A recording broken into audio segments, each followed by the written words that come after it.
मित्रों, जैसे दिन के बाद रात होना निश्चित है, ठीक उसी प्रकार यह भी निश्चित है कि जिसने भी इस मृत्यु लोक में जन्म लिया है, उसे एक ना एक दिन मरना अवश्य है।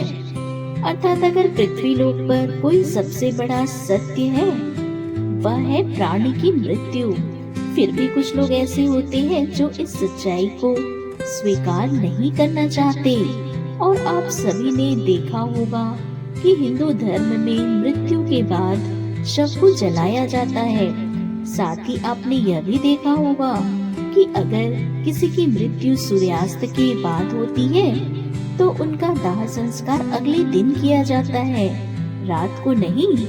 ऐसे में आपने गौर भी किया होगा कि किसी परिवार में अगर किसी की मृत्यु शाम के बाद होती है, तो उसके शव को अकेले नहीं छोड़ा जाता। परंतु मित्रों, क्या आप जानते हैं कि शव को रात भर अकेला क्यों नहीं छोड़ा जाता? अगर नहीं, तो इस वीडियो को अंत तक जरूर देखें, क्योंकि मैं आपको इसी सवाल का जवाब बताने वाली हूँ, जिसका वर्णन गरुड़ पुराण में विस्तार से मिलता है। तो चलिए आज बिना किसी देरी के गरुड़ पुराण की यह बातें जानते हैं। मित्रों, हमारे हिंदू धर्म में मृत्यु के बाद शव को अकेला क्यों नहीं छोड़ा जाता, यह बताने से पहले हम आपको यह बता दें कि कब अथवा किन परिस्थितियों में शव का अंतिम संस्कार नहीं किया जाता या फिर कुछ समय के लिए टाल दिया जाता है। मित्रों, आपको सबसे पहले बता दूं कि हिंदू धर्म में अगर किसी की मृत्यु सूर्यास्त के बाद होती है, तो उसके शव को रात भर घर पर ही रखा जाता है और अगले दिन उसका दाह संस्कार किया जाता है। इसके अलावा अगर किसी की मृत्यु पंचक समय में होती है, तो उसके शव को कुछ समय के लिए घर पर ही रखा जाता है और जब पंचक काल समाप्त होता है, उसके बाद ही उसका दाह संस्कार किया जाता है। क्योंकि गरुड़ पुराण में बताया गया है कि अगर सूर्यास्त के बाद अथवा पंचक समय में किसी मृत शरीर का दाह संस्कार किया जाए, तो उसे मोक्ष की प्राप्ति नहीं होती।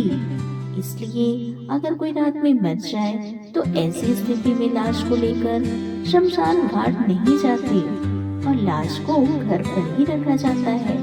सुबह होने तक का इंतजार किया जाता है और ऐसे में मृत शरीर को भी एक पल के लिए अकेला नहीं छोड़ा जाता।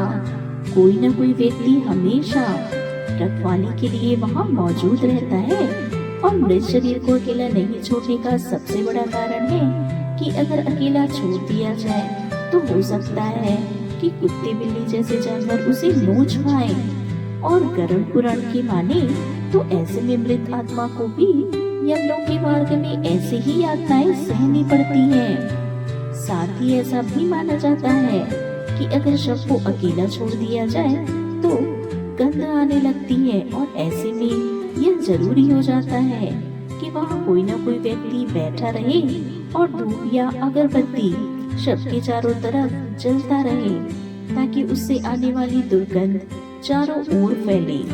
विष्णु जी बताते हैं कि सूर्यास्त के बाद अगर किसी मृत शरीर को जला दिया जाए, अर्थात अंतिम संस्कार कर दिया जाए, तो वह मृत आत्मा असुर, दानव अथवा पिशाच योनि में जन्म लेती है, जहाँ उसे कई तरह के कष्ट झेलने पड़ते हैं। और यही वजह है कि हिंदू धर्म में रात को अंतिम संस्कार करने से मना भी किया जाता है। आगे विष्णु जी बताते हैं कि रात में मृत शरीर को अगर अकेला छोड़ दिया जाए, तो उस शरीर में आसपास भटक रही दुरात्मा भी प्रवेश कर सकती है, जिससे मृतक के साथ उसके परिजनों को भी कई तरह के कष्ट भोगने पड़ सकते हैं। साथ ही यह भी बताया जाता है कि शव को इसलिए भी अकेला नहीं छोड़ा जाता, क्योंकि मरे हुए आदमी की आत्मा वहीं पर भटकती रहती है और अपने परिजनों को देखती रहती है। कहा जाता है कि इंसान की मौत के बाद शरीर खाली हो जाता है और इसी वजह से उस मृत शरीर में कोई बुरी आत्मा का साया अपना अधिकार भी जमा सकती है। और यही वजह है दोस्तों कि रात में शव को अकेला नहीं छोड़ा जाता। कोई ना कोई इसकी रखवाली जरूर करता है। मित्रों, आपका इस बारे में क्या कहना है? आप इस बारे में क्या सोचते हैं? कमेंट में जरूर बताइएगा। और अगर आपको गरुड़ पुराण की यह बातें पसंद आई तो इसे ज्यादा से ज्यादा लाइक और शेयर करें। अगर आप हमारे चैनल पर नए हैं और ऐसे ही और भी आध्यात्मिक और पौराणिक कथाओं और जानकारी के लिए चैनल को सब्सक्राइब अवश्य करें।